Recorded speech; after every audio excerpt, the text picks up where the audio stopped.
The weight of silence pressed heavily upon me as I sat beneath the fractured, stained glass window. The shattered shards of colored glass, remnants of a world long lost, scattered fractured light across the cold stone floor and my gaunt face.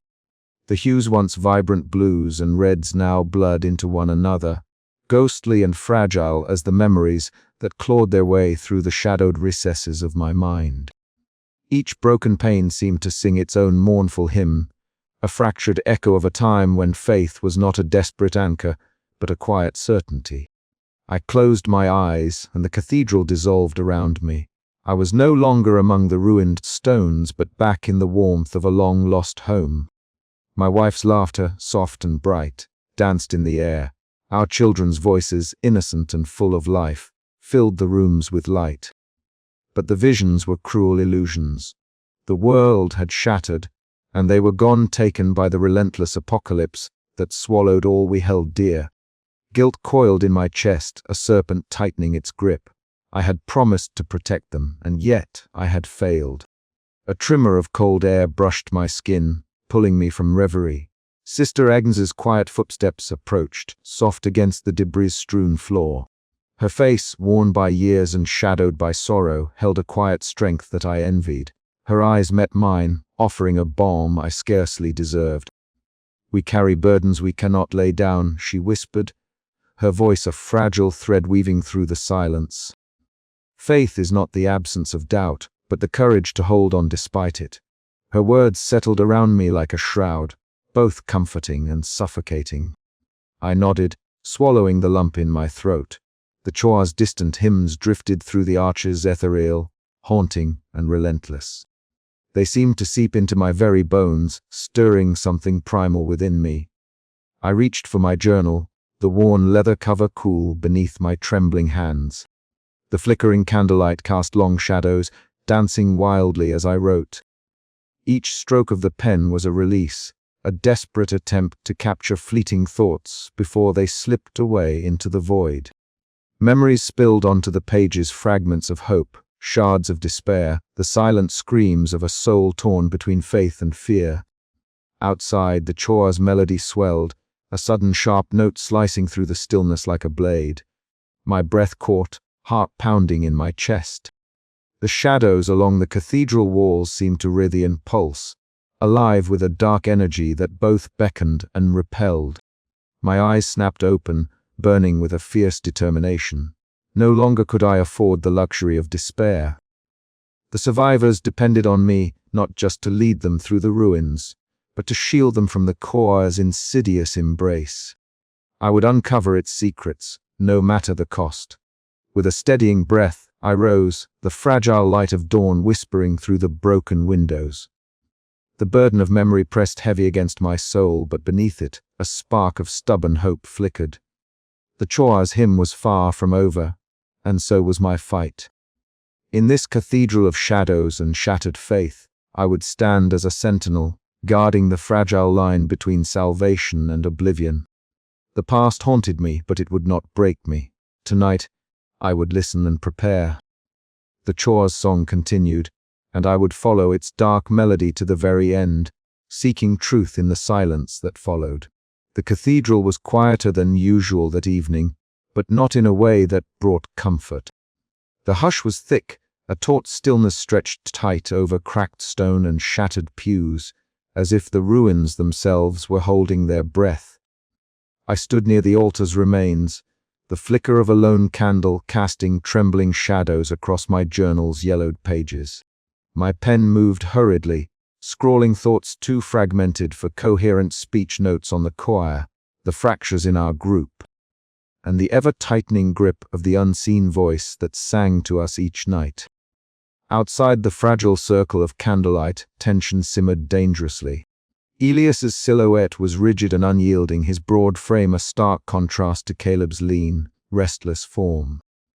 They stood facing each other, voices low but sharp, each word a spark threatening to ignite the dry tinder of our fragile peace. "You don't see what's happening," Elias said, his voice rough from too many sleepless nights. "This choir, it's not salvation, it's a trap. We can't afford to pretend otherwise. Caleb's eyes glinted with defiance, his brow furrowed in disbelief. "And what do you suggest?" "We turn our backs on the only light we have left. You re too quick to judge, Elias. Maybe you re just afraid to have faith." The words hung between them, heavy and accusatory. Around us, the others shifted uneasily, caught between loyalty and fear.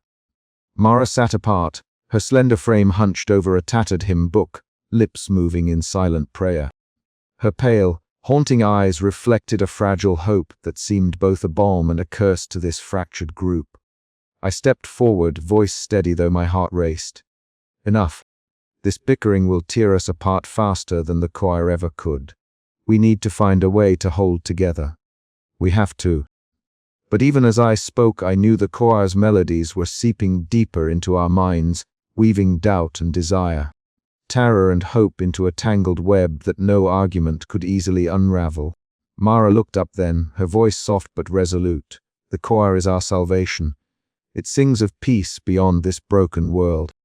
You both forget what it has given us: the hope to carry on, the promise of something more." Elias's eyes darkened.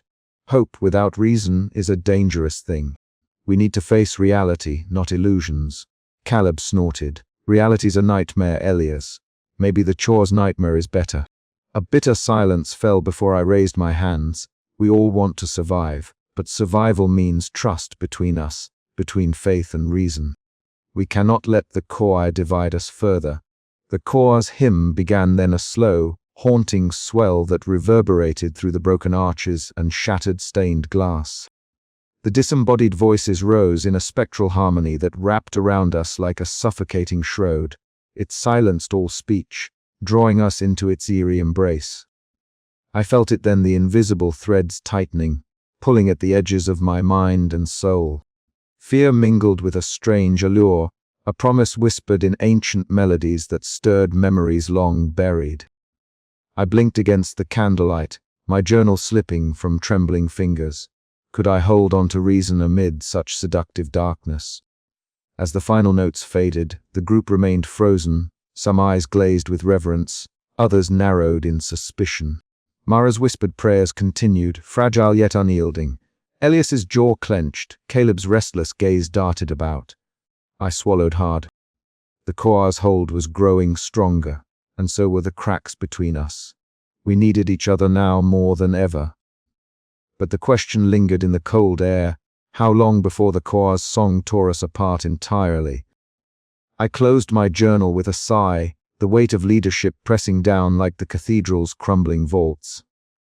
Tomorrow night, the choir would sing again, and we would have to face the choices it forced upon us between faith and fear, unity and fracture, salvation and loss. The night stretched on, heavy with unspoken dread.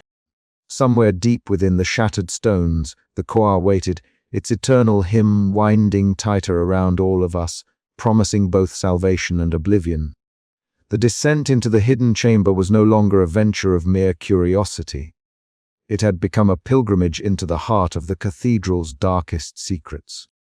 As I stepped down the worn stone steps, the air grew heavier, laden with the scent of ancient dust and something less definable, an undercurrent of something both sacred and profane.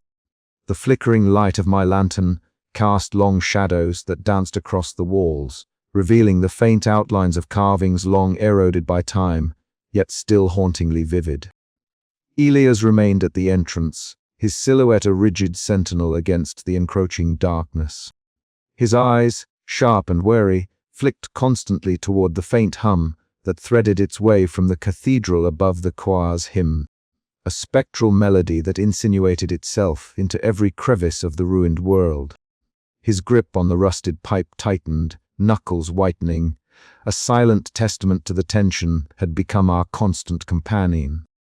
I moved deeper into the chamber, my boots stirring loose dust that twirled like ghostly motes in the lantern's glow. The walls here were lined with relics, fragments of a forgotten faith, their surfaces etched with symbols that pulsed faintly with an eerie light. I reached out, fingers trembling, to brush against a carved tablet depicting figures suspended in a liminal space between light and shadow. Their faces were obscured, yet there was a familiarity that stirred something deep within me, a memory perhaps, or a warning. Nearby, Sister Agnes sat cross-legged on the cold stone floor, her fragile frame hunched over a collection of ancient scrolls. Her trembling fingers traced the faded script, lips moving silently as if in prayer or invocation. I watched her, sensing the storm of emotions beneath her composed exterior: grief, revelation, and a dawning despair that mirrored my own. These texts, she whispered, eyes lifting to meet mine, speak of a celestial order, once radiant and pure, now fallen. Cast down for reasons lost to time, but their echoes remain trapped here, bound to this place and this choir. My heart pounded. The choir was no mere spectral phenomenon. It was a remnant, perhaps a curse, of something divine and terrible. The hymns we so desperately clung to were threads woven from both hope and doom. As I examined another relic, a twisted crown wrought of dark metal and shattered gems, I felt the choir's presence swell, its voices threading through the chamber like tendrils of smoke. The paradox was undeniable. This entity was both destroyer and redeemer, luring souls with promises of salvation while consuming them in its eternal song.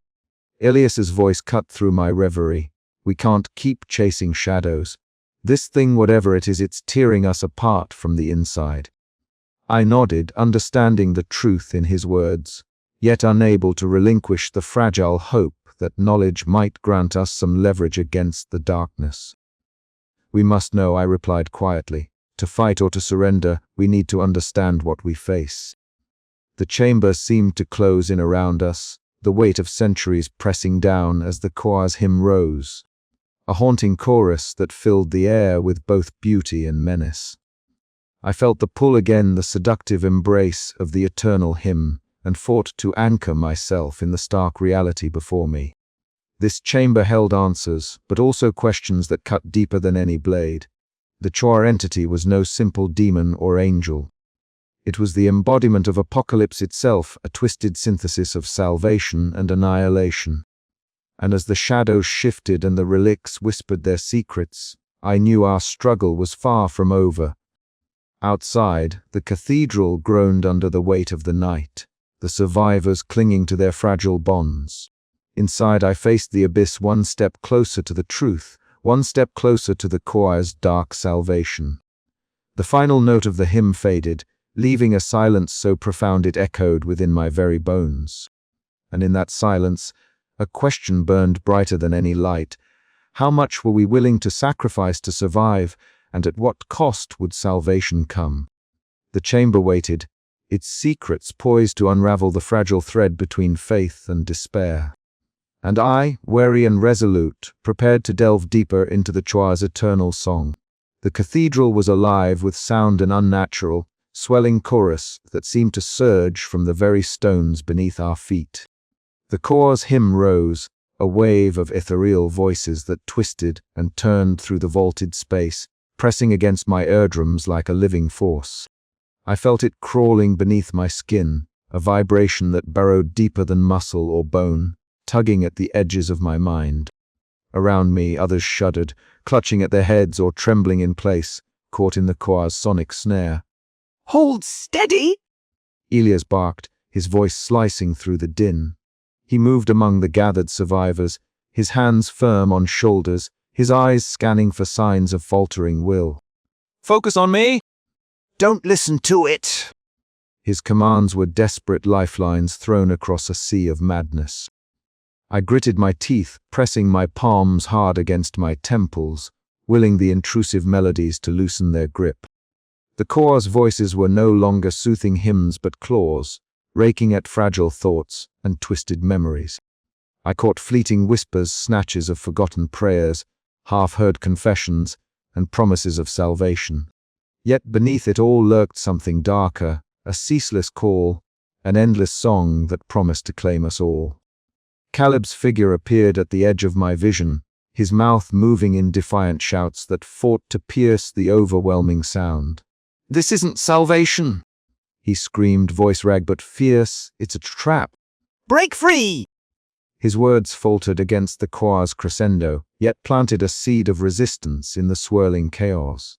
Sister Agnes knelt nearby, hands folded tightly in prayer. Her voice trembled as she intoned ancient words, weaving a fragile shield of faith against the encroaching darkness. Her presence was a beacon, faint but vital, anchoring the others to a thread of hope in the suffocating gloom. The cathedral's broken stained glass cast fractured light across the stone floor, flickering like dying embers as shadows danced with the rising hymn.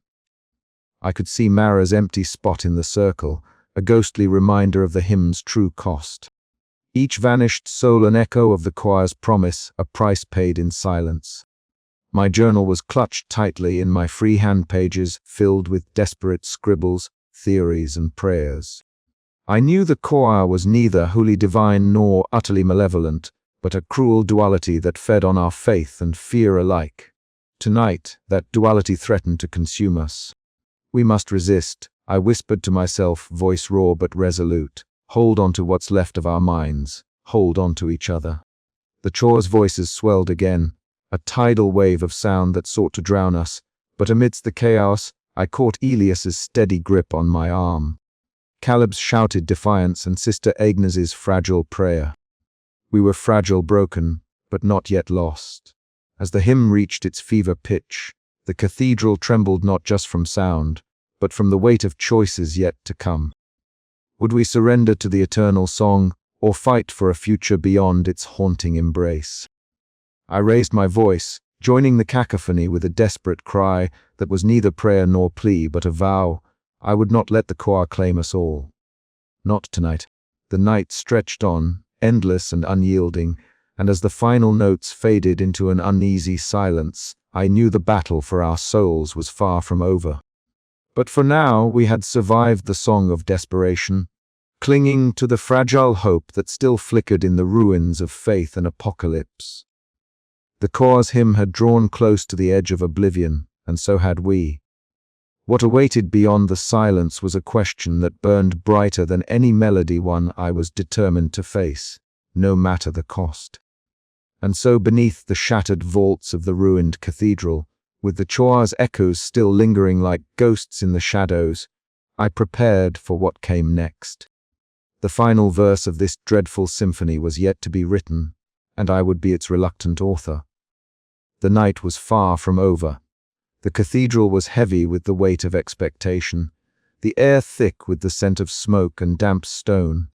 Flickering candlelight cast long, wavering shadows across the cracked pews and shattered stained glass, fragments of color bleeding like wounds into the gloom. We had gathered once more beneath the fractured vaults, the survivors, all of us, each face etched with exhaustion, fear, and the fragile thread of hope that the choir's haunting hymn had spun around our souls. The distant melody drifted through the broken arches like a siren's call, its ethereal voices weaving through the cold air, pure and terrible. It was a sound unlike any other, at once comforting and alien, a promise whispered in tones both sweet and sinister. The choir sang to us, and we listened, tethered to a fragile hope that salvation still lingered somewhere amidst the ruins. I stood near the altar, my journal clutched tightly in one hand, the other trembling slightly as I brushed a stray lock of hair from my face. My gaunt features caught the candlelight, eyes reflecting the fatigue that had settled deep within me, yet burning with a fierce determination.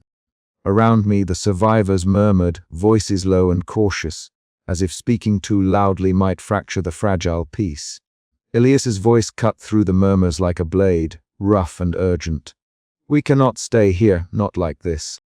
The choir's call is a trap, a snare dressed in light. Every time it sings, one of us disappears. We know the cost. We can't keep waiting for salvation that steals our souls." Mara's pale face crumpled with tears, her slender fingers clutching a worn cloth at her chest. "But it's the only hope left," she whispered, voice trembling but resolute. "The choir promises us peace, salvation beyond this broken world. We have to believe, or what's left of us will wither away."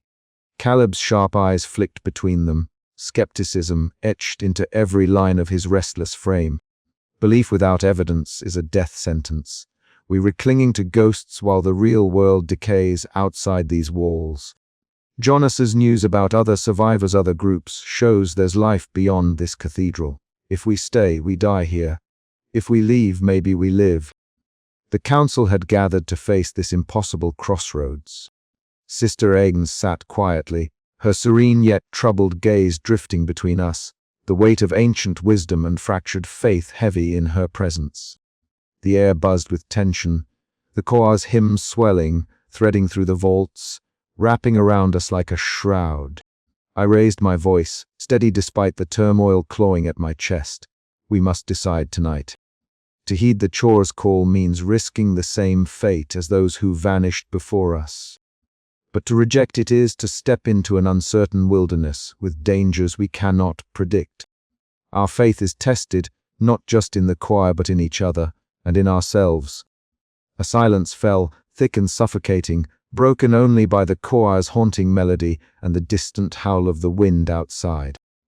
Jonas's earlier report echoed in my mind signs of other survivors, shadows moving beyond the ruins, a flicker of life in the desolation. Could we trust that hope, or was it another illusion like the choir's hymn? The group fractured before my eyes. Some clung to Mara's faith, drawn like moths to the choir's light, willing to risk disappearance for the promise of peace. Others, led by Elias and Caleb, bristled with defiance, their pragmatism a shield against despair. As the hymn reached a crescendo, the shadows cast by candlelight twisted and danced along the ancient stone, as if the cathedral itself breathed with the choir's will. I felt the crushing weight of choice pressing down on my soul between surrender and resistance, salvation and survival. I searched the faces before me, each marked by loss and longing. Their fates rested on my words, my courage. The night stretched ahead, uncertain and dark, a crossroads where faith and fear collided. And as the final notes of the choir's song faded into silence, I knew the path we chose would change us all forever. But which path was the true salvation? And who, in the end, would be left to tell the tale? The cathedral held its breath, waiting for our answer. The cathedral's shattered vaults stretched above us like fractured ribs of some colossal, long-dead beast. Moonlight spilled through the broken stained glass, scattering fragmented colors across the cold stone floor. Flickering candles, their flames trembling in the stale air, cast dancing shadows that seemed to breathe with a life of their own. We gathered once more, the ragged remnants of humanity drawn together by the haunting summons of a choir that promised salvation and whispered doom in equal measure. I stood at the edge of the group, my eyes tracing the familiar faces etched with exhaustion and fear. Elias, his scarred hands clenched tightly around the haft of his makeshift spear, scanned the darkness beyond the cathedral's crumbled walls. Mara's absence left a hollow ache, the memory of her pale, haunted eyes lingering like a ghost that refused to rest. Jonas shifted nervously beside Sister Agnes, whose gnarled hands folded tightly in her lap, her ancient eyes betraying a storm of conflicting emotions. Caleb paced restlessly, his sharp gaze flickering between us all, as if searching for a crack in our fragile armor. The air was thick with unspoken tensions. Tonight was different. Tonight the choir would sing its final hymn, the one we had dreaded and yet hoped for in equal measure. The final vigil. As the first notes slipped from some unseen source, the cathedral seemed to inhale a deep, resonant breath that shook the dust from the rafters. The choir's voices rolled out in waves of ethereal sound, a tapestry woven from threads of sorrow, longing, and something indescribably ancient. The melody seeped into our bones, a haunting hymn that promised both redemption and oblivion. I watched as some of the survivors closed their eyes, lips moving in silent prayer, while others clenched their fists, teeth gritted against the rising tide of dread. Elias's jaw tightened. He never fully trusted the choir, but even he could not deny the power it wielded over us all. Sister Agnes murmured a litany beneath her breath, her voice barely audible over the swelling chorus. The stained glass above flickered in the shifting candlelight, casting spectral shapes that seemed to sway in time with the music. Shadows lengthened and twisted, creeping along the walls like living things. I felt the familiar pull the choir's song winding its way into the deepest corners of my mind, stirring memories of faith, loss, and the fragile hope that had carried me this far. "Do you feel it?" I whispered to Elias, my voice trembling despite myself. He nodded grimly. "It's like it's reaching inside us, trying to take something." My eyes darted around the circle. Faces were pale, eyes wide with a mixture of fear and reverence. Mara's absence was a gaping wound, a reminder of the price we all risked paying. The choir's voices rose to a chilling crescendo, the sound both beautiful and terrible. It wrapped around us like a shroud, binding our souls in a sonic embrace that threatened to unravel the tenuous threads of our reality. I could feel my heartbeat quicken, a primal terror mingling with a desperate yearning for the salvation the choir promised. Suddenly, a sharp crack echoed through the cathedral, the sound of stone shifting, or perhaps something far less tangible. The candles flickered violently, casting wild, leaping shadows that danced like specters. A cold wind whispered through the ruins, carrying with it a faint, sorrowful wail that sent a shiver down my spine. Elias tightened his grip on his spear. "We need to be ready," he muttered. Sister Agnes's eyes met mine, filled with a wary understanding. This is the moment. We face what lies beneath the hymn. The choir's melody softened, becoming a lullaby of fractured hopes and broken dreams. I took a deep breath, feeling the weight of every lost soul, every vanished listener, hanging heavy in the air. The survivors looked to me, skeptics and believers alike, waiting for a sign, a plan, a shred of certainty in a world that had none. I stepped forward, voice steady despite the turmoil inside. We stand together. Whatever comes, we hold on to each other. This is our vigil, our defiance against the silence that wants to claim us. A murmur of assent rippled through the group. Caleb's restless pacing ceased, Jonas's youthful gaze steadied, and even Elias nodded, the protector's resolve hardening. The choir's final notes faded into an uneasy silence, broken only by the faint drip of water somewhere deep within the cathedral's bowels. The shadows seemed to hold their breath, waiting. In that fragile stillness, I felt the weight of what was to come, the ultimate confrontation with the entity that had bound us in this spectral prison of sound. Faith and fear twisted together in a tight knot within my chest. As the first stars blinked cold and distant above the ruined spires, I knew there was no turning back. The last vigil had begun, and with it, the final reckoning. The choir's hymn had summoned us here one last time. Now we would see what salvation or damnation truly awaited. The cathedral held its breath, and so did we.